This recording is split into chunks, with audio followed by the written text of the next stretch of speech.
motherfucking Christmas! Welcome back to Matchday Report. We weren't expecting to be sat here today in a jolly mood, but we sure as hell are, as we beat Leeds 2-1 in a Boxing Day thriller. Yes, as if Carlsberg did Boxing Day. We won 2-1 against Leeds of all teams, so yeah, very good result. After, the big result they had against Ipswich the other day, chances are they probably came to us a little bit overconfident, but that's beside the point. The red cards can change games, as we saw in our own game when we had a red card against us, when Brady got that red, when we was denied several reds as well in games we went on to lose, in a game like this, where they get a red and it's a game we go on to win, when, they've had to make some shifts and changes. So yeah, big result, big drama, love to see it. Right, so let's break it down. 13 shots, 4 on target, 11 shots, 2 on target for Leeds. They had more possession, but relatively balanced, all things considered. Again, with many cards, mainly for us. And yeah, all around, I thought it wasn't a bad display at all. I did make a tweet that was relatively controversial. That said, it was a good win. However, I'm not fully convinced, and the only reason I'm saying this is because I had deja vu in many places from previous games, and it's just like, oh no, not again, here we go. There's a couple of little nitpicks and a couple of little gripes I've still got with our approach to the game. When I say we weren't really in the game, it means I don't think we took full advantage of the game and full advantage of many situations. We was the better team on the day for most of the game, yes, that is true. However, we still weren't brilliant. They just looked like two bang average sides clashing heads for quite a lot of it, but I'll explain that momentarily. Right, so let's see where this takes us. This takes us to 9th. Of course, Leeds remain 4th. Well, they were 3rd, but Southampton got their result. So yeah, back up to 9th. Of course, other teams still trailing our asses. Blackburn got beat 3-0 by Huddersfield, which is fucking hilarious. So yeah, top 6 is only 1 point away now, which is, again, we should still be around there if we didn't have that little bad spell, but hopefully this is the start of another good spell, because once we have bad spells we get back into good spells, so fingers crossed that's, it spells good things. So let's take a look at these player ratings. No, not that one. Let's take a look at these player ratings, shall we? So, Freddie Mudman a 6. No major saves to make over the course of the game, with Peony limiting Leeds to few chances. Alert early does to come out on a couple of occasions. Of course, didn't save the penalty, but it's a penalty. Potts a 7.5. I thought he was fantastic. Operated as more of a natural right back and put in a solid shift up against some dangerous players. Got forward to support the attacks at the right times. Watmore an 8. Disciplined, determined, defensive, showing in the heart of defence. Barely put a foot wrong. I believe Watmore should be starting games from now on, in all honesty with you. I think recently he's been absolutely phenomenal. Lindsay a 7.5. Was put to the test but stood up to it and defended his box admirably. Keep going. Andrew Hughes at 7.5. Competed well at left back. Pushed forward when the opportunity arose and hard in the tackle. Kept going until the very end. I do think he played a couple of pretty shitty and blind balls, but for the most part, yeah, good solid. McCann, they don't even want to put his number there. 6. Alert early doors booked in 30 minutes, penalised. Yeah, of course, gave away the penalty, but I believe it's very harsh. If you watch it back, it doesn't look natural. It looks like a dive to me, but oh well. Home 7.5. Played on the right, did both sides of the game impressively. Could have made a few break forward counts more, but right, showing of course very tired towards the end. So if he doesn't start Friday, I would not be surprised. Whiteman 7.5. Locked on to that guy and played him more as the number 8, but then slotted back into his usual role after the red card. Had a positive impact on the game, which is good because he's not been really there that often recently. Brown 8.5. Love that. Another top performance from the skipper, scored a cracking header to break the deadlock. Great to see him scoring goals again, the endeavour was always there. Miller, 9.5, basically a flawless performance. Got into the game after 10 minutes, never looked back. Cross for Brown to score and then curled home the winner with 90 seconds to play. Fantastic, direct, exciting display. I have got an interview ready from Brown as well, which we'll skim and scan over because there's a couple of good things in there regarding Miller. No, not contract. Osmach a 7, had to run the hard yards, chase lost causes, and he did that, provoked the red card, which proved to be a vital moment in the game, so go on Big Millie. Evans a 6, came on with 20 minutes to go, put the hard work in for his team, didn't see a great deal of the ball, but looked to bring others into the game, more life to make Leeds defenders difficult, let them make their lives difficult. I do think Jed could have done a bit more, to be honest with you. He had a chance where he could have shot, but laid it off, but it is what it is. Mads a 6, introduced after the goal and put himself at about for the final 10 minutes, had to be switched on in those closing stages. Led to a 6, came on to help defend the lead and to see the game out, which is sort of what he's been doing recently, but he seems happy, so we won't complain. Right, what did Ryan Lowe have to say? I will say this, of course, after the Swansea game on Friday, I was very, very upset. and I was very, very angry, and I did not like many of the words coming out of his mouth for the last 2 weeks, and I have not appreciated his approach for the last 2 weeks. I think yesterday he got it bob on. Not only did he get the application of the game right, he had different game plans in mind just in case of things happening, which the red card probably wasn't one of them, but the game plan was still implemented regardless, and the game just kept rolling. It flowed perfectly. I just think he did a really good job. Tactics wise, formation wise, lineup, selection and all that good stuff. I think he got it right, and that's very, very important. It's vital. And his reaction at the end of the game as well. I haven't read this interview, but his post-match reaction then and there on the pitch, instead of doing the pound shop clock thing that Alan Nixon called him out for, simply hand on the heart, said his thank yous, give his applause, and walk down. Humble as can be. And I'm hoping if we win like a couple of more on the bounce, I'm hoping he remains this humble. Yes, it's always nice to do the yes thing, but if it gets to your head, that's when problems arise, as we saw. So then, what did Ryan have to say? Just off the top of my head, the performance was excellent with and without the ball. I thought the lads were fantastic in everything they did and equipped themselves right. That's a fucking yawn.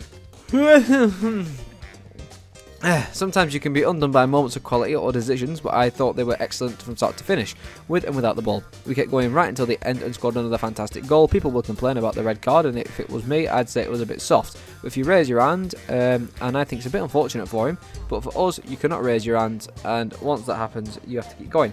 We had to withstand some pressure and then went on and get the winner. It's the second header Alan has scored in the last couple of weeks from another great ball from Liam. The second was well worthy of winning any game. Speaking of decisions, I think the referee got quite a lot wrong yesterday. The red card, granted, yes, it is a red, but of course Osmajic getting a yellow for provoking, yes, that's also right. I think he got a lot of pressure in that situation. I think the referee got it right. To not award the penalty, of course, the whistle had already been blown, so that's fair enough. Everything else going on forward, giving Leeds a penalty, completely disagree. That was a dive, but in real time, it is I guess it's somewhat convincing. Well, as a whole, like a lot of decisions, especially the linesman on the left side, the one with the plain green flag, it's sort of like, yeah, I don't know. I think he had a real shocker. A lot of the decisions seem to be going Leeds' way to try and get them back into the game, especially the penalty. But lo and behold, there's only so much a ref can do. Okay. So yeah, I'm just pleased for everyone, because when you are not getting results, people will question this and that, but we've got to take it. So we're going to take that. It is part and parcel of football. I'm pleased with the group because they've been disappointed by performances and results of late. They want to do everything they can for the club. We are in it together and will continue to work hard. The midfield was key. Ali went in, did a job looking after Piroe. We know we had to do that, and the game plan was executed. They're a good team, and we didn't go toe-to-toe with them in terms of quality of passing. We went toe-to-toe with them in terms of aggression and being solid. We had to stand up to that today and do the dirty, horrible bits to get performances along with the quality in the goals. Now, I will say this. We need to do this every fucking game. Simply because we are never going to outdo a team in terms of passing quality. We have one of the worst passing averages in the league. Our passing accuracy per game is worse than National League level. Fucking National League. People play better balls out on the fucking grass, in your local park with fucking crossbar. You know what I'm saying? So, the aggression that we had in this game reminded me a lot of what we did very early on in the season, where we had the aggression going forward, playing the risky-ish kind of ball, the intelligent ball with Osmajic up front and whatnot. A lot of what we did felt like us at the start of the season. And if we can go back to doing that rather than switching things up constantly to try and outwit things, to do things differently for the sake of doing things differently, we shouldn't do that. Simply because this was a winning formula that we just kept going with, and we kept going with it, we kept going with. And yeah, Brady's injured for a few months as well, a week, so Miller's going to be starting. Brilliant stuff.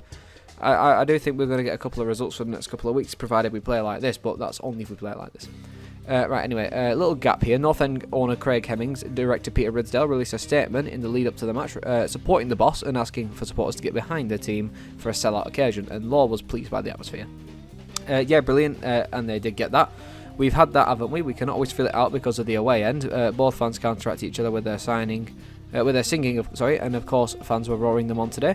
It was a Boxing Day Christmas vibe, and they got right behind the players, which was excellent. They got roared off the pitch at half time, which was pleasing for me because they knew what we were trying to do. Well, it's not us knowing what you were trying to do, it's you've done a good job and we're happy with what you're doing. We just couldn't quite put the ball in the net, and I used that at half-time to say, look, they've roared you on now. Go get them to go and roar at you again. I know we have done our bit on the pitch, of course, and we did that today, but the fans were fantastic, so a big thank you. We said at half-time, including the lads, that we'd done nothing yet. We had a good 47 minutes, and we had to go out and produce that for the next 53 minutes. Fuck off. I am pleased with the lads when they considered the penalty, the way they reacted to get on the front foot again and get a winner. It was there for us to get, and lo and behold, they went and got it. Big occasions like this, we seem to step up to the plate when it's needed. In other occasions, we don't. So, fingers crossed, we can take a lot from this game and keep going with it. But yeah, happy with that from Ryan Law. Humble for a change. No mention of himself anywhere. So yeah, very good interview. So very quickly, we'll go over what Alan Brown has said, because I have had a scan of this, and it does have some juicy bits.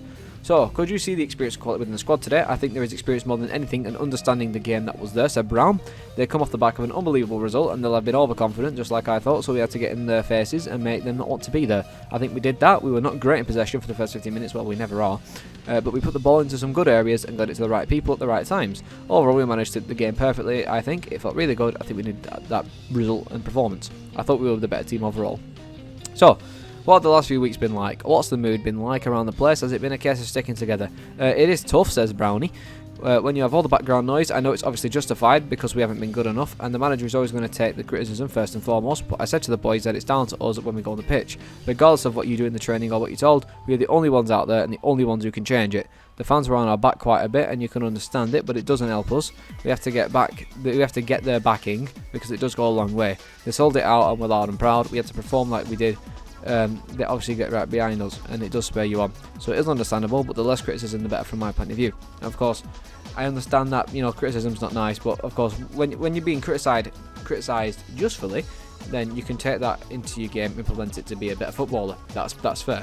But recently, it has been a lot of just slagging off,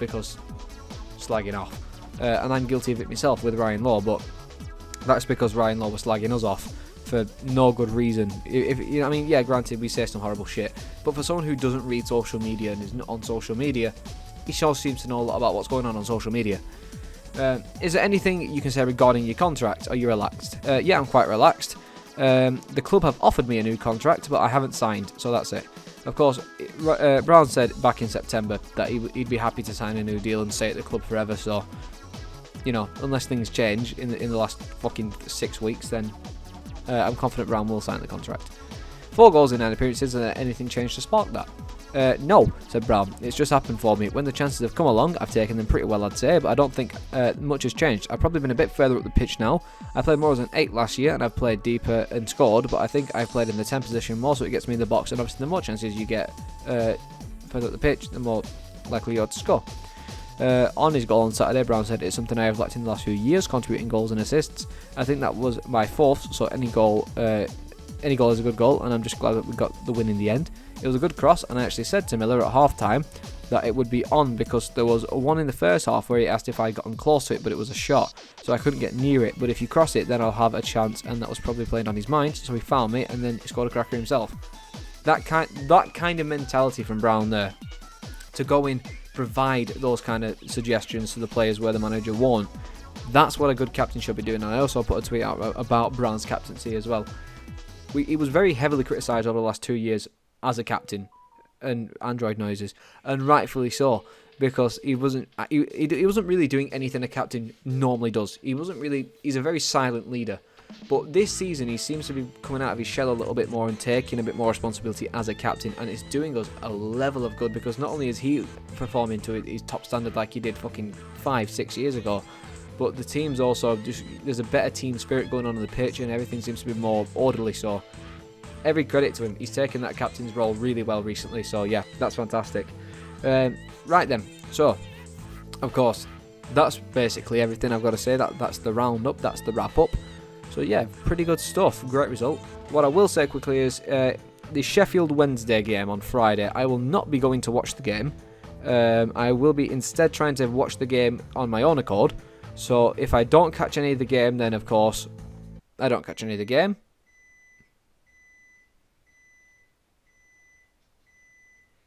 I don't know if you heard that. If I catch the game, I catch the game. If I don't, I don't. If I don't catch the game, I'll have to wait for the highlights and read a lot about it on Twitter. So the matchday report might be a little bit more like less opinion based. So, of course, some people prefer that, some people don't. But yeah, as a whole, it is what it is. So yeah, the video should still be out on time. It should still release Saturday, and if not Sunday. But that's pretty much all I wanted to say. Just a little disclaimer that Friday's video might be a little bit less opinion based. But aye, very good win, Boxing Day. Am I back on the manager's side? Not entirely. I think we've still got a bit of friendship making up to do. And that reminds me, I did say at the start of the video, there's a couple of kinks ready to that need ironing out, and that is just briefly. They had a red card down to 10 men. I don't feel like we took advantage of it enough. We didn't increase the aggression at all. Normally, when you've got that advantage, people feel like they can go forward a lot more and they can do a lot more. We played a bit overly cautious, I think, but of course I think that might be for the better at the same time, because Leeds are a dangerous team that can sting you without warning. So maybe a good tactical decision on that part. And when it comes to added time as well, where did the referee find 8 minutes or 7 minutes, however long it was? I don't have a fucking clue, because in the first half I thought that we was due at least 5 minutes, but we got 2. In the second half I thought we was due at about 4 or 5 minutes, and we got 8. So not a fucking Scooby where that came from, but it gave me a serious sense of deja vu in the way we were playing in that last 8 minutes. In that after we scored our second goal, instead of continuing to move forward on the pitch, we switch gears into that defensive mode, and we keep the ball to ourselves with poor passing accuracy, so things never really go well. And the ball just moves back and back and back and back into our own half until eventually someone gets hold of it, takes advantage and scores. And that's why I was really nervous, because 2-1 is not a guaranteed win. You need to increase that goal gap. You need to increase the margin to keep your safety. So that's something we still need to work on, getting a bit more goals banging in. But as a whole, yeah, very happy. Give Alan Brown the keys to the city. Give Liam Miller a permanent contract. And then we're well on our way to good things. So yeah. Thanks for watching, and I'll see y'all on Saturday. Goodbye.